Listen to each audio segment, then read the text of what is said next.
तर रामदास कदम सरपटणारा साप अशी टीका भास्कर जाधवांनी केली आहे। रामदास कदमांना भाजपवाल्यांनी दुखावलंय। निवडणुकीनंतर रामदास कदम दंश मारणार भास्कर जाधवांनी हे वक्तव्य केलंय। तर भास्कर जाधवांकडून दीपक केसरकरांचा चंगू असा उल्लेख करण्यात आलाय।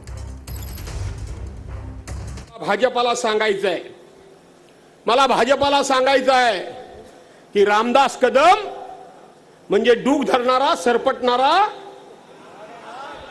कोण? सरपटणारा। तुम्ही त्याला भाजपवाल्यांनी पुरेपूर दुखावलेला आहे। दुखावलाय की नाही?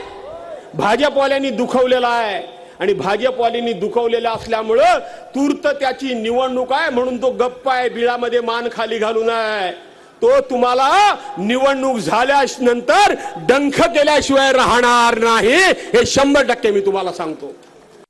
ही निवडणूक जशी गद्दार विरुद्ध खुद्दार आहे तशीच धनशक्ती विरुद्ध जनशक्तीची निवडणूक आहे, हे विसरू नका। आज धनशक्ती ही 50 खोक्यामधून ज्यांच्याकडे गेले ते सावंतवाडीचे दीपक केसरकर यांच्या विरोधात सामान्यातला सामान्य एक शिवसेनेचा राजन तेली निवडणूक लढतोय।